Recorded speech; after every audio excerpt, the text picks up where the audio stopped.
A study on postmodernism mission strategy. 1. Characteristics of postmodernism. The word postmodern was used in Toynbee's in 1955.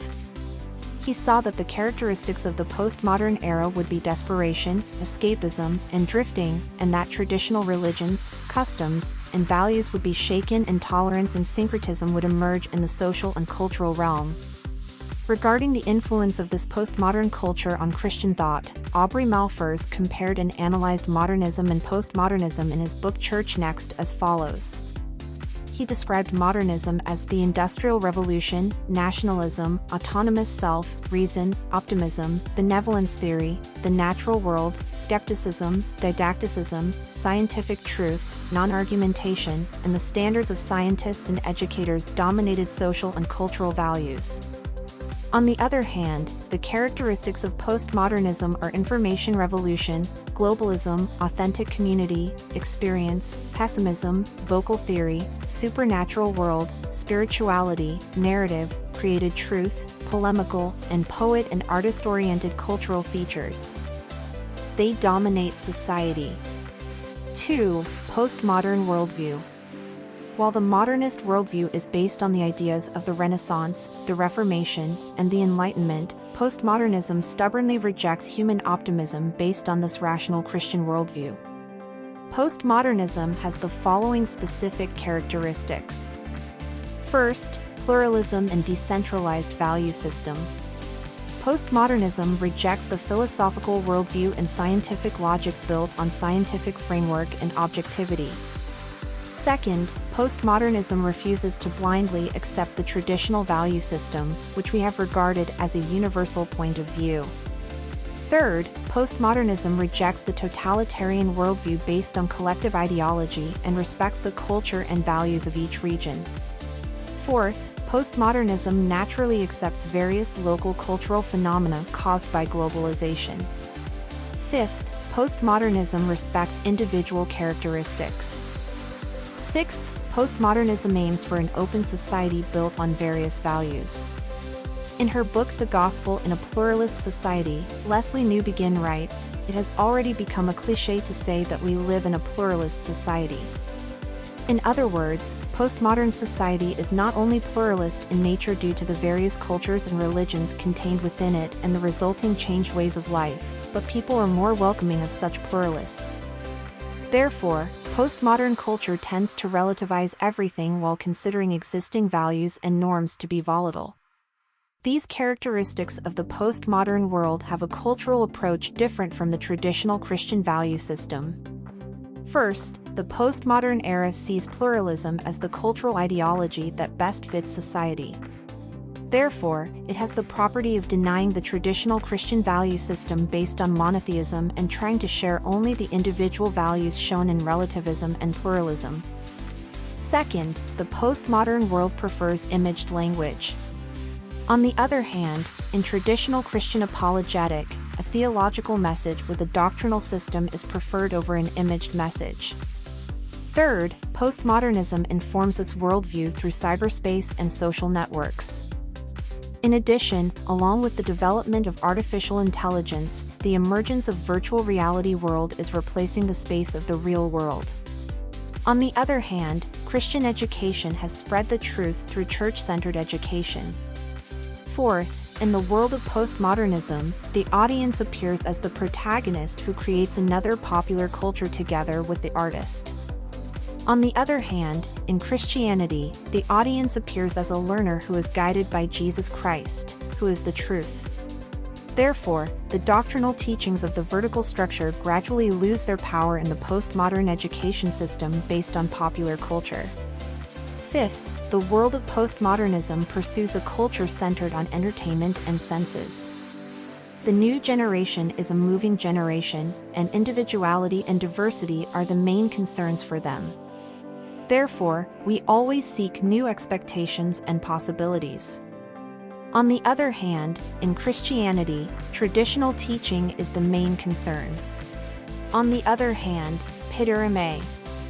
Sorokin, a master of cultural studies, observed the stages of birth, growth, and decline of cultures that blossomed in each society.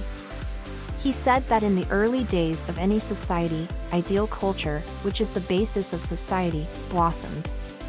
He argued that the culture of idealism would gradually decline and that the culture of the senses would eventually die out. Pitterim said that in any era, the society and culture of that era try to have their own unique cultural framework. For example, in the case of the United States, the Boston culture was born through the early immigrants, the Puritans. As it gradually became a multiracial society, the New York culture developed thanks to the religious acceptance policy, and in modern times, finally the sensory culture created by the Las Vegas culture appears throughout society. He said that society is suffering from the byproducts of sensory culture, such as violence, breakdown of sexual morality, drug and alcohol addiction, family breakdown, AIDS, increased suicide, and increased crime and war.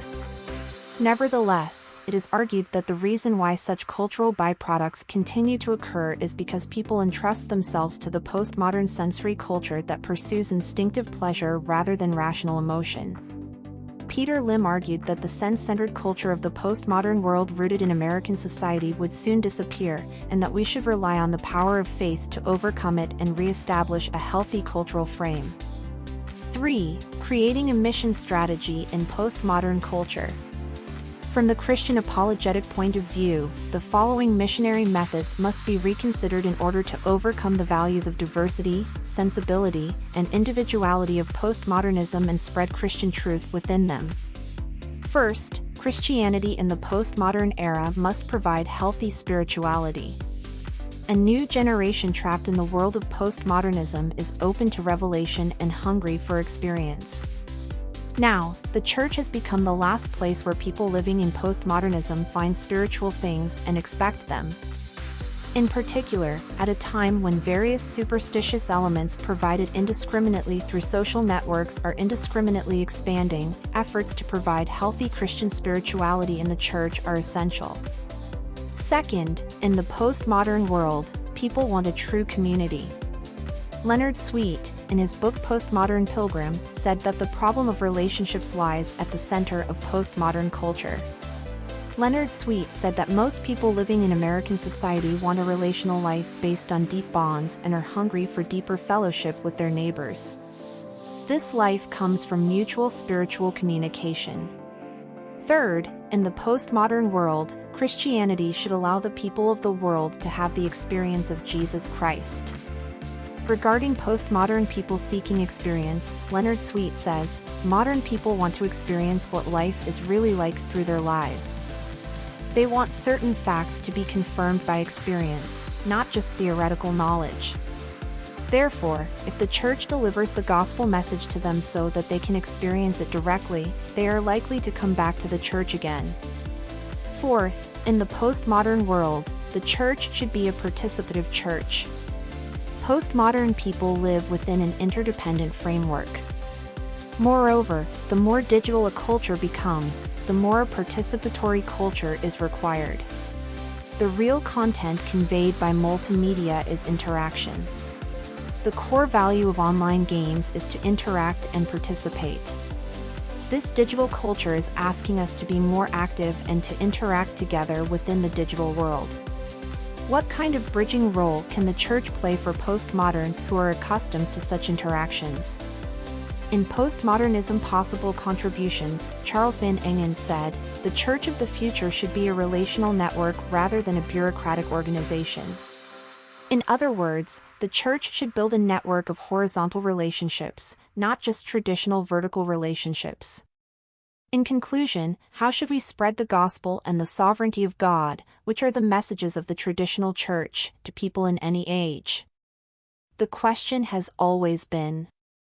However, we, who live in the postmodern era, have the task of reinterpreting the vertical system of revelation created within the framework of rationalism and the rational world that appeared after the existing Reformation in a relatively horizontal structure.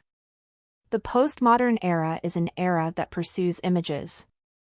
Therefore, in this era, the church must develop an imaged message that fits the visual culture.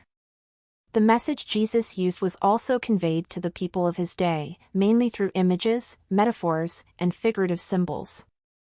Therefore, today we also need to redevelop the message of the Bible into an image language suitable for this era so that it can come as a concrete life experience. In addition, it is necessary to study postmodern culture more deeply and develop a richer Christian message accordingly.